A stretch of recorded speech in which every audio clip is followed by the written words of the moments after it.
शान्तिमिरन्धस्य ज्ञानञ्जनशलाकया चक्षुरुन्मिलितं येन तस्मै श्रीगुरुवे नमः। श्रीगौरङ्गा नित्यानन्द श्री अद्वैतचन्द्र गदाधर श्रीवासादि गौरभक्तवृन्द वाञ्छाकल्पतरुभ्यश्च कृपा सिन्धुभैव च पतितानां पावनेभ्यो वैष्णवेभ्यो नमो नमः। हरे कृष्णा कृष्ण कृष्ण हरे हरे, हरे राम राम राम हरे हरे। तो आज श्री श्री राधा रस सुधा निधि के 154वें श्लोक पे हम लोग चर्चा कर रहे हैं। पिछले 2 श्लोक से श्रीपाद की लीला जो स्फुरन में आ रही है वो एक ही लीला है, आगे आगे उनकी प्रार्थनाओं से बढ़ती जा रही है। आज भी वहीं उसी आगे क्रम से प्रारंभ होगी। श्रीपाद प्रार्थना कर रहे हैं कि हे राधे, क्या मेरे साथ आपकी सुवार्ता होगी। शरंतीव प्रति अक्षर अनुपम प्रेम जलधिम सुधा धारा वृष्टिर एव विदति शोत पुटयो रसाद्र सन्मृद्वी परम सुखदा शीतलतरा भवित्री किम राधे तव सह मया कपि सुकथा। भवित्री किम राधे तव सह मया का अपि सुकथा। क्या मेरे साथ ये सुकथा, ये सुवार्ता आप करोगी।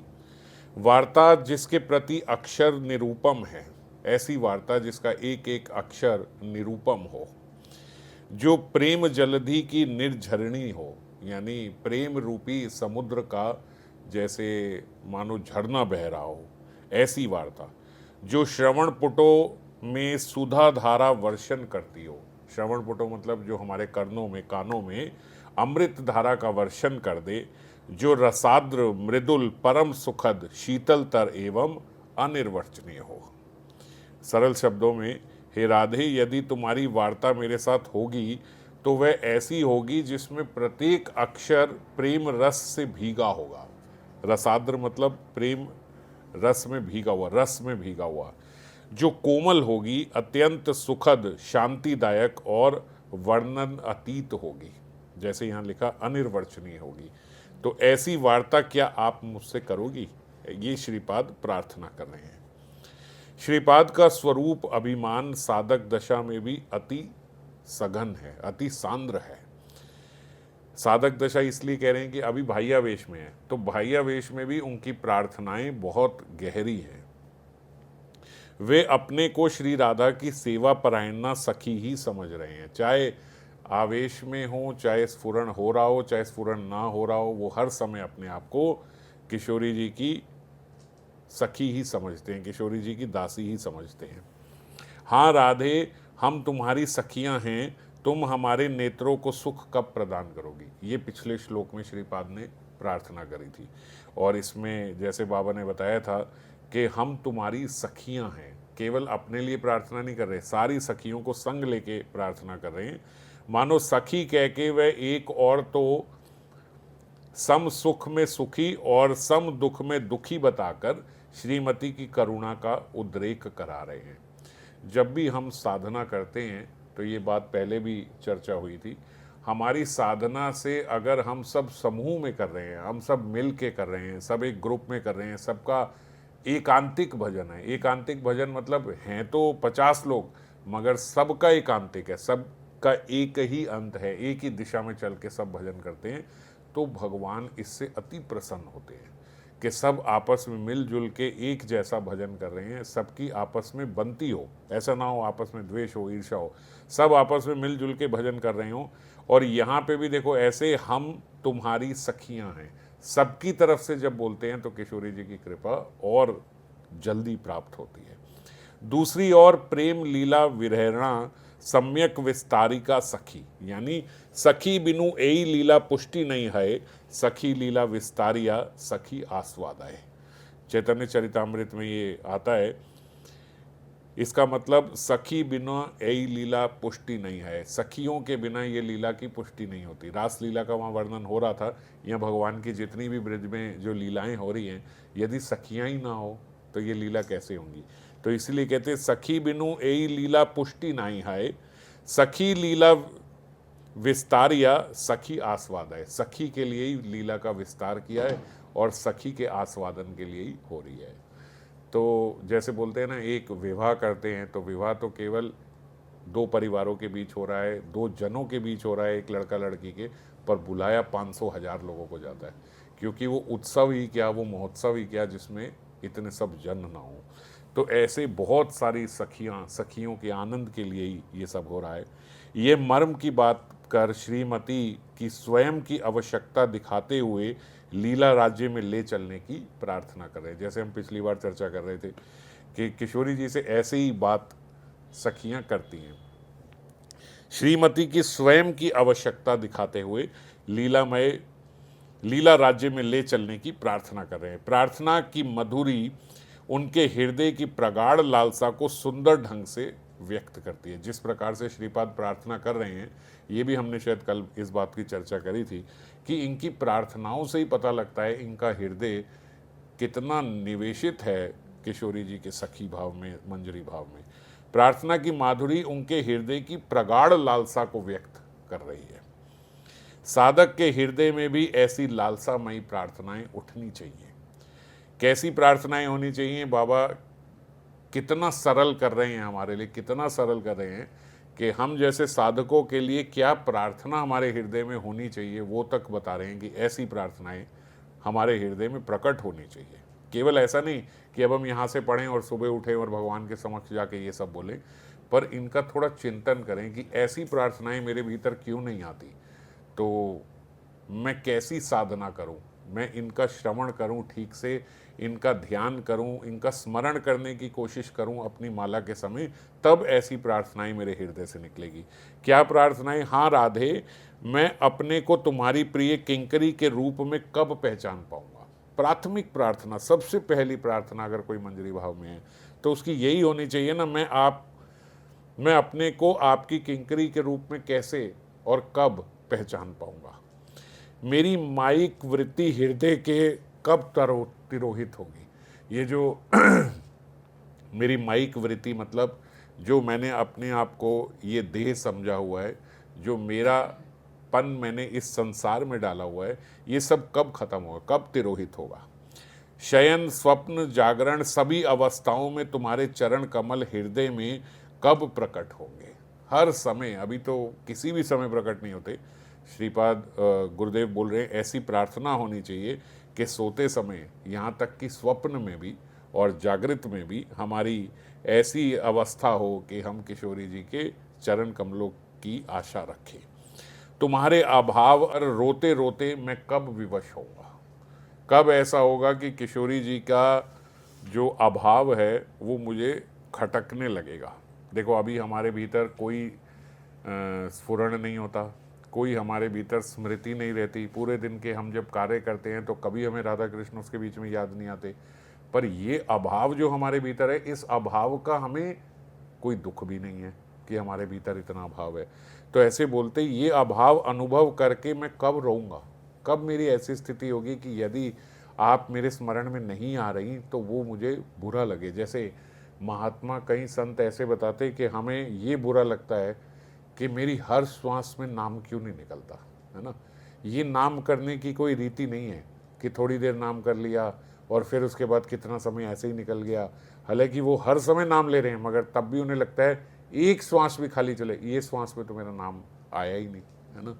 तो ये अभाव हमें खटकता ही नहीं किसी चीज़ का।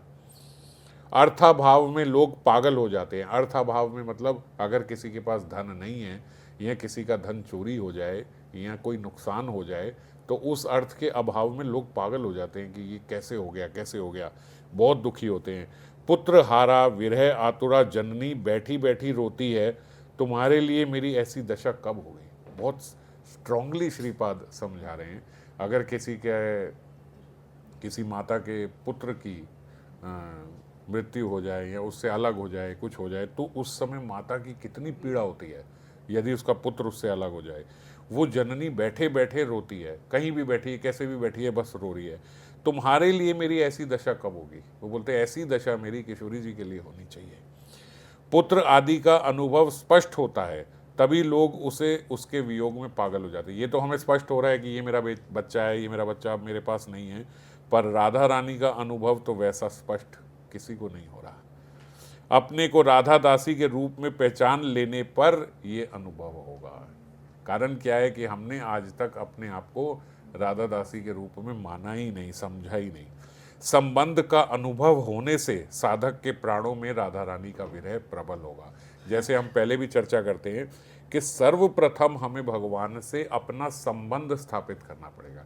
इसके लिए कई चीज़ें हमने कथाओं में चर्चा करी है कि जैसे हम बात करें भगवान से। आज भी यहाँ बात की बात चल रही है, सुकथा की बात चल रही है, तो हम जब सुबह जाएं तो अपने घर में, जो हमारे घर में जो भी हमारे भगवान ठाकुर जी का स्वरूप है, कहीं गौर निताई हैं, राधा कृष्ण हैं, गिरिराज जी हैं, जगन्नाथ जी हैं, हम उनसे बात करके जाएं कि अब हम यहाँ जा रहे हैं। जब हम आएँ तो हम बताएं हम ये आए हैं।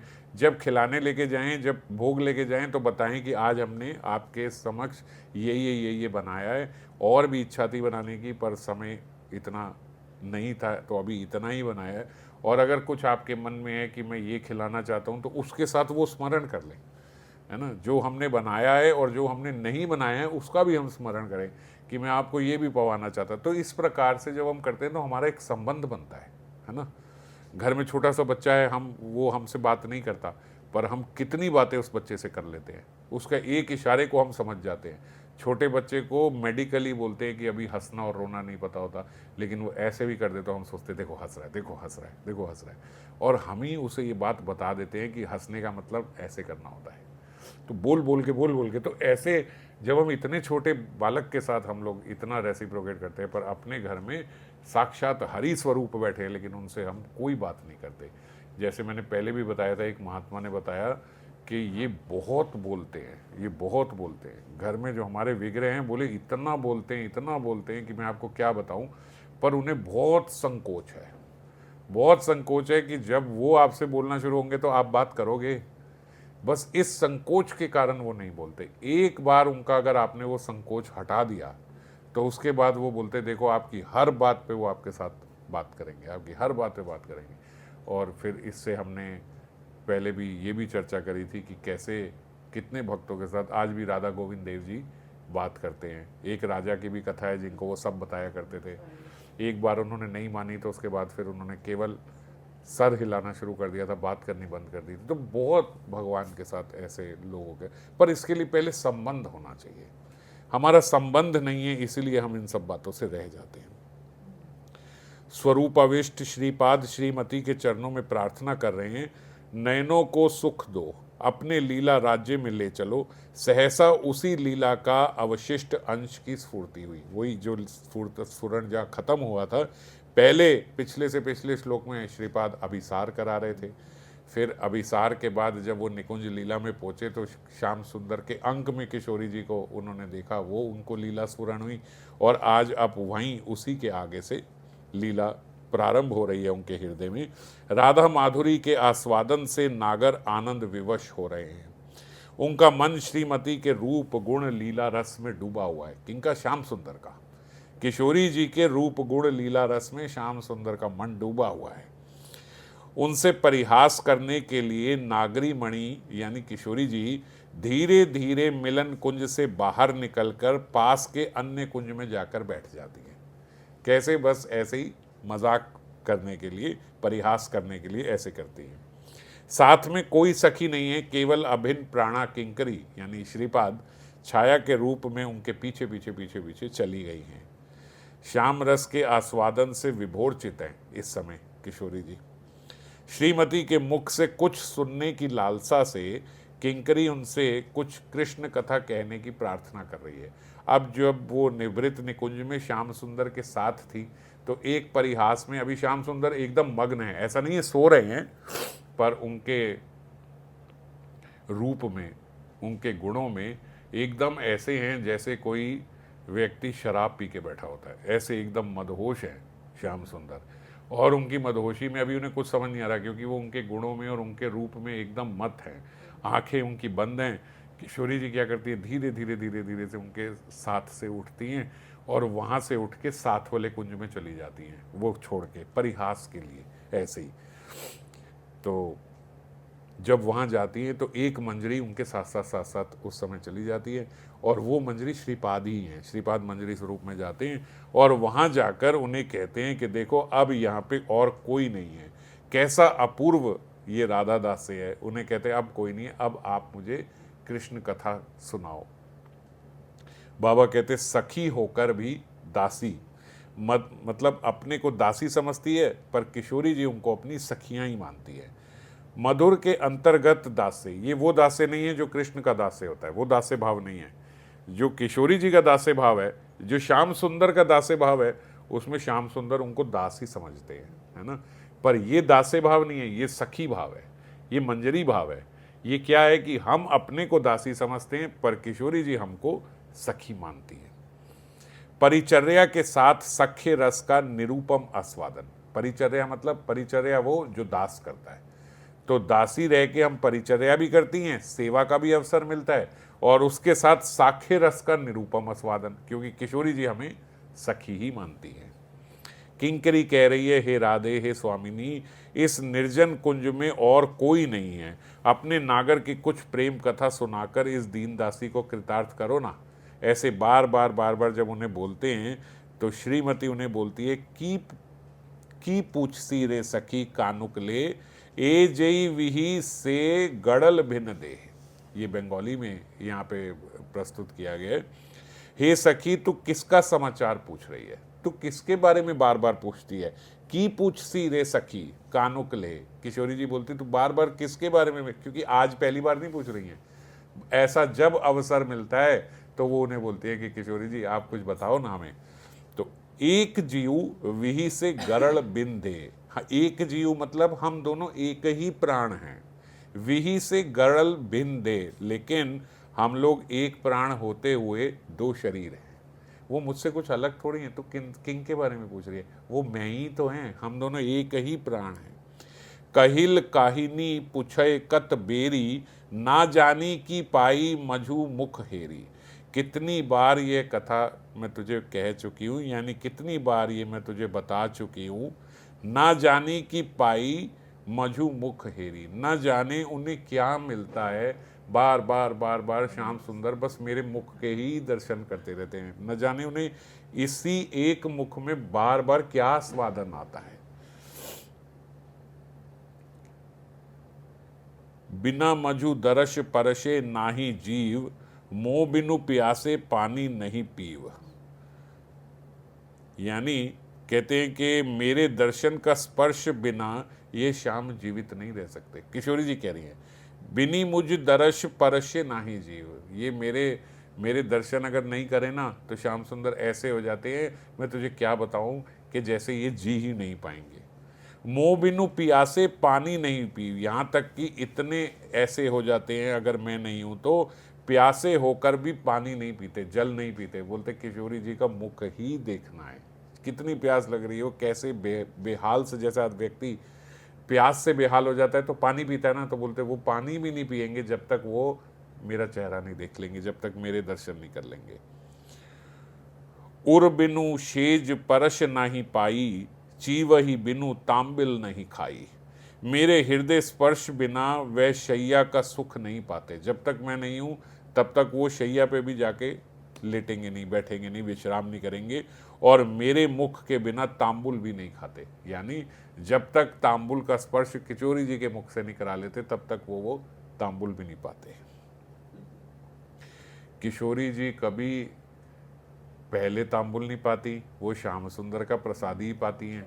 श्याम सुंदर कभी किशोरी जी का स्पर्श किए बिना तांबुल नहीं पाते, तो क्या करें, वो तो पाएंगी नहीं। तो श्याम सुंदर किशोरी जी के ओष्ठों से, उनके होठों से वो लगा के, उनके अधरों से तांबुल लगा के फिर वो तांबुल पाते हैं, फिर वो चर्वित तांबुल अपना जो है किशोरी जी को अर्पण करते हैं। घुमेर आलसे यदि पालटिया पाश, मान भय माधव उठे तराश। जब मैं निद्रा आलस में एक करवट भी बदल लेती हूँ यदि, तो श्याम सुंदर उस समय भयभीत हो जाते हैं, घबरा जाते हैं। उन्हें ऐसे लगता है कि जैसे किशोरी जी ने मान कर लिया, जैसे वो मुझसे गुस्सा हो गई। मान भय माधव उठे तरास, क्या हो गया, बस मैंने एक करवट पलट ली, बस इसी में उन्हें डर लग जाता है कि शायद किशोरी जी ने मान कर लिया है। आन संगे कहिनी ना सहे प्राण, आन संभाषणे हरे ज्ञान। कृष्ण के प्राण किसी और के संग रह ही नहीं सकते। आन संगे कहिनी ना सहे प्राण, कोई और अगर हो, मैं नहीं हूं, तो ऐसा लगता है कि जैसे उनके प्राण रहेंगे ही नहीं, और अन्य वार्ता करने पर उनके वचन तक लड़खड़ा जाते हैं, ठीक से बोल भी नहीं पाते अगर मैं वहां नहीं होती तो। कहे कवि रंजन शुनवर नारी, तोहारी पारस रसे लुबद मुरारी। कवि रंजन जो यहाँ पे कवि हैं, ये कहते हैं, हे श्रेष्ठ नारी, तुम्हारे स्पर्श रस से मुरारी कृष्ण पूरी तरह से लुब्ध है। तो हरि परश रसे लुब्ध मुरारी, ये मुरारी जो हैं ये पूर्ण रूप से आप पे ही लुब्ध हैं किशोरी जी। अब किंकरी और प्रश्न किए जा रही है, और श्रीमती जी, किशोरी जी, अमृतमय प्रेम कथा उन्हें कहे जा रही है। महाभाव के हृदय में महाभाव के मुख द्वारा अमृतमयी रस कथा चल रही है। श्याम सुंदर कौन है? साक्षात रस है। किशोरी जी कौन है? साक्षात भाव, महाभाव की स्वरूपिणी है। महाभाव के हृदय से और महाभाव के मुख से अमृतमयी रस कथा आज चल रही है। एक एक अक्षर प्रेम जलधि का निर्झर है। एक एक अक्षर, जैसे अब देखो कितनी सुंदर ये ऐसे बातें बता रहे, कभी ऐसा लगता ही नहीं कि किशोरी जी ऐसे श्याम सुंदर के लिए बोल रही हैं। नहीं तो हम ऐसा सोचते हैं ना, किशोरी जी कहेंगे ना ना इतना मेरे से कहाँ, नहीं नहीं मैं तो क्या ही हूँ, ऐसे क्यों करेंगे। आज किशोरी जी बिल्कुल, क्योंकि एकांत में मंजरी के साथ है, अपने हृदय की बात, और सही जैसा वो देखती हैं और जैसे श्याम सुंदर हैं वो बता रही हैं, ऐसे हैं श्याम सुंदर। श्रीमती का हृदय महाजन के अनुभव की पकड़ में आ गया है। महाजन कौन? जो ये लिख रहे हैं, वो बाबा बोलते श्रीमती का हृदय उनकी पकड़ में आ गया है। वो सही किशोरी जी के हृदय में क्या है वो बता पा रहे हैं। आगे फिर ये बंगला में लिखा है, सेई की ना से बंधुर प्रेम, हे सखी उस प्रियतम में ऐसा प्रेम हो गया है कि अब उसे केवल प्रिय कहना भी पर्याप्त नहीं है। किशोरी जी बोल रही हैं, यह प्रेम तो प्राणों से भी बढ़कर मानो अब हो गया है। सेई कीना से बंधुर प्रेम, आँखी पालटीते नहे परतीते, जेन दरिद्र हेम। कैसे हैं? बोले जब नेत्रों से उसकी ओर देखती हूँ, किशोरी जी बोलती, तो विश्वास ही नहीं होता। ऐसे लगता है कि जैसे किसी एक गरीब व्यक्ति को, निर्धन व्यक्ति को अचानक से एक सोने का पहाड़ मिल गया हो, ऐसा। तो अपनी आंखों पे भरोसा नहीं होता कि ये मुझे ये मिल गए हैं श्याम सुंदर। हियाए लागे व लागिया, चंदन ना माखे अंगे। हृदय से हृदय ऐसा मिल गया है कि तन पर अब चंदन लगाने की भी मुझे सुध नहीं रहती। यानी अब भीतर ही भीतर ऐसा आनंद हो गया है कि बाहरी शोभा का अब कोई मन नहीं करता। गायर छाया वायर दोसर सदाई फिरे संगे। अब तो उनके शरीर की छाया और उनके श्वास की जो वायु है वो मेरे साथ सदा रहती है। जहाँ भी जाती हूँ ऐसे लगता है कि साथ साथ श्याम सुंदर की परछाई और श्याम सुंदर की जैसे सांसों की सुगंध मुझे आ रही है। तिलेकत बेरी मुखानी हरे आचरे मुचए धाम। कितनी बार उनकी मुख की ओर देखती हूँ, बार बार देखती हूँ, पर बार बार देखने पर भी मेरा मन भरता नहीं है। और जब उनके मुख पर पसीने की बूंदें देखती हूँ, जब बूंदें झलक रही हैं, तो उन्हें अपने आंचल से फिर मैं धीरे धीरे से पोंछ देती हूँ। कोरे थाकी कत दूर हेन, माने तेंजी सदा ले नाम। भले ही वे मेरे से दूर हों, कोरे थाकी कत दूर हेन, चाहे वो मेरे से थोड़े दूर हों, पर मेरे मन को ऐसा लगता है मानो सदा वो मेरे साथ ही हैं। मानो मंजरी पूछ रही है कि कैसे आपको ऐसे लगता है कि दूर है तो भी पास ही हैं? बोलती क्योंकि हर समय उनका नाम मेरे पास ही रहता है, मैं हर समय उनका नाम जपती रहती हूँ, तो इसीलिए उनका नाम उच्चारण ही मेरा प्राण है ना। हम लोग यहाँ हरि नाम की चर्चा करते हैं कि नाम नाम या भिन्नत्वम, यहाँ देखो किशोरी जी भी कह रही हैं कि दूर होते हैं तब भी मुझे ऐसे लगता है मेरे पास ही हैं, क्योंकि उनका नाम सदा मेरे पास रहता है और मैं उनका नाम जपती रहती हूँ। जागीते घुमाईते आन नाही चिते रसे प्रसार काछे। जागते हुए या सोते हुए मन में किसी और का अब मुझे विचार ही नहीं आता। सदैव वह प्रेम रस की धारा मानो मेरे भीतर बहती रहती है और एक ही चेतना मेरे पास, बस उन्हीं का चिंतन मेरे मन में हमेशा रहता है। ज्ञानदास कहे ए मन पीरीति आर के जगत आछे। ज्ञानदास कहते हैं, जो ये लिख रहे हैं महाजन, ऐसे दिव्य प्रेम क्या इस संसार में और कहीं है? यह तो एक अलौकिक प्रेम है, ये इसकी ऐसी प्रतीति, ऐसी प्रीति और कहीं इस जगत में देखने को नहीं मिलेगी। फिर इसी के नीचे एक और कविता रूप में लिखी हुई है, मरम कहिले मोह पुन ठेकिलू से जनार पीरीति फांदे। सखी, मैं तुझसे मन का रहस्य कहती हूँ, किशोरी जी कह रही हैं, मैं उन प्रियतम के प्रेम में ऐसे फंस गई हूँ जैसे किसी को फंदा डाल दिया हो। सच बात तो ये है कि मैं उनके प्रेम में ऐसी बंधी गई हूँ, अब होना तो नहीं चाहती, पर अगर चाहूँ तो भी अब इससे आज़ाद होना, इससे मुक्त होना अब असंभव हो गया है। वो प्रेम का जाल कितना मधुर तो है, पर वो प्रेम का जाल है, अब मैं फंस चुकी हूँ इसमें। राति दिन चिते भाविते भाविते तारे से प्राण कांदे। रात दिन मन में उसी का चिंतन करती रहती हूँ, वो चिंतन अब मेरे भीतर से निकलता ही नहीं है।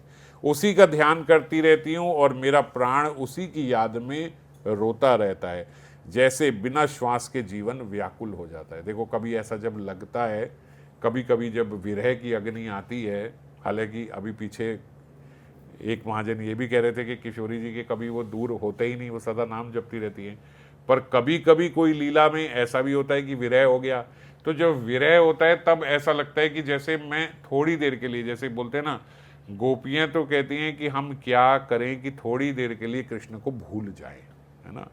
अब विरह नहीं भी हुआ तो मान लीजिए किशोरी जी उनका नाम ले रही हैं, तो जब उनके साथ हैं तो और कोई कार्य में तो मन नहीं लगेगा, परंतु अब घर के कार्य भी करने हैं, गृह के कार्य भी करने हैं, है ना, तो और लोगों की भी अपेक्षा है कि ये करे, ये करे। अब वो कैसे करूं? अब वो करना भी है पर करने का मन नहीं है क्योंकि भीतर है।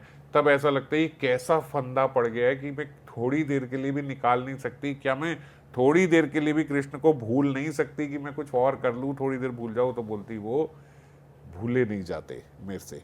बुके बुके मुखे चौखे लागी थाके तुम सतत हार आए। बुके बुके मतलब मेरे हृदय में, मुखे मेरे मुख में, और चौखे मेरे नेत्रों में वे निरंतर बसे हुए हैं। हृदय में भी, मुख, मुख मतलब मुख से नाम, हृदय में बसे हुए हैं। ना मैं नाम छोड़ पाती हूँ लेना। ऐसा हो कोई कहे कि किशोरी जी आप नाम लेना छोड़ दो क्योंकि नाम से ही तो आपको अपने समीप लगते हैं, तो बोले मेरे मुख पे ऐसे बस गए हैं कि मैं उनका नाम लेना भी नहीं छोड़ पाती। मेरी नेत्रों के आगे भी सदा उनकी छवि रहती है और मेरे हृदय में भी सदा उन्हीं की लीला चलती रहती है। फिर भी वह चंचल प्रिय हर क्षण ऐसा लगता है कि जैसे वो चंचल हैं, वो मुझसे दूर हो जाते हैं पर मैं उनसे दूर नहीं हो पाती। ओ बुक चिड़िया हियार माझारे आमारे राखी ते चाहे। वह मेरे हृदय में चीर कर मेरे भीतर स्थान बना लेना चाहते हैं, ऐसा लगता है। ओ बुक चिड़िया हियार माझेर, ऐसा लगता है कि जैसे मेरे हृदय को चीर कर मेरे अंदर ही बैठ जाना चाहते हैं। मुझे अपने प्रेम में पूरी तरह समा लेना चाहते हैं, मानो मेरी आत्मा को भी अपने भीतर ही रख लें, ऐसा लगता है। अब तो श्याम सुंदर हार नहीं पिया गलाए परए चंदन नाही माखे गाए। वह मुझे हार नहीं पहनाता बल्कि स्वयं को मेरे गले में हार बना देता है। ऐसा नहीं आप सोचते हो हार पहनाते, हार नहीं पहनाते, वो स्वयं ही मेरे गले में आ जाते हैं। वे मेरे तन पर चंदन नहीं लगाते बल्कि ऐसे लगता है कि स्पर्श से मुझे शीतल कराते हैं। अनेक यत्ने रतन पाइया थोईते ठांजी ना पाए। कितने यत्नों से जो अनमोल रतन यानी ये प्रेम का खजाना जो मैंने पाया है उसे अब छोड़कर कहीं रख भी नहीं पाती। इतनी अनमोल वस्तु मुझे मिल गई है, यह रत्न अब मेरे प्राणों में बस गया है। कर्पूर तांबुल आपनी साजिया मोर मुख भारिया दे। वह स्वयं अपने हाथों से ही मुझे कपूर लगाते हैं, तांबुल पवाते हैं और प्रेम पूर्वक वो तांबुल मेरे मुख में रख देते हैं। सेवा और प्रेम का यह अद्भुत संगम है। सेवा भी सारी ऐसे कह रहे हैं, श्याम सुंदर ही मेरी सारी सेवा करते हैं, परिचर्या करते हैं। हासिया हासिया चिबुक धारिया मुखे मुख दिया ले। मुस्कुराते मुस्कुराते मेरी चिबुक पकड़ लेते हैं और प्रेम से अपना मुख मेरे मुख में मिला देते हैं, जैसे प्रेम रस का एक समुद्र एक बिंदु में उतर आता है, ऐसा प्रतीत होता है। सजाइया काचाइया वसन पेराइया आवेशे लाइया कोरे। वे स्वयं मुझे सजाते हैं, नहलाते हैं, वस्त्र पहनाते हैं, प्रेम उन्मत्त होकर मुझे आलिंगन करते हैं। यह सेवा लीला और मिलन लीला का अद्भुत संगम है। किशोरी जी कहती, मैं क्या बताऊं, दीप लैया हाईते मुख निरखिते तितिल नयन लोरे। हाथ में दीप लेकर यह मेरा मुख देखते हैं, ऐसे किशोरी जी का, और उसके नेत्र जो तितली की तरह चंचल हैं वो प्रेम में कांपते हैं। जैसे दीपक की लौ हिलती है वैसे ही उनके नेत्र कंपायमान होते हैं जब ऐसे लौ लेके मुझे देख रहे होते हैं। चरणे धारिया जावक रचई आऊ लैया बांधे केश। यह मेरे चरण पकड़कर यहाँ तक कि जावक यानी जो अलता होता है लाल रंग का, वो मेरे चरण पकड़कर मेरे चरणों में अलता भी वही लगाते हैं और फिर केशों को खुद ही उलझाकर खोलते हैं और फिर खुद ही उसको गूंथ भी देते हैं। यह अत्यंत माधुर्य मई रास प्रसंग है। बलराम चिते भाविते भाविते पंजर हैल शेष। बलराम जो ये कवि हैं ये कहते हैं, प्रिय का ध्यान करते करते उसके भावों में डूबते डूबते यह देह मानो हड्डी मात्र हो गया है।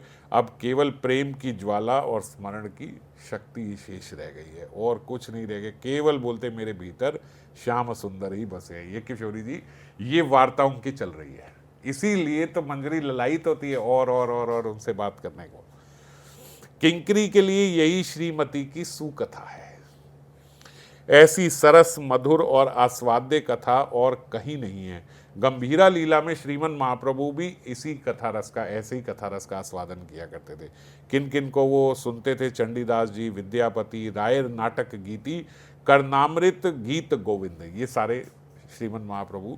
स्वरूप रामानंद सने महाप्रभु रात्रि दिने गाए सुने परम आनंद।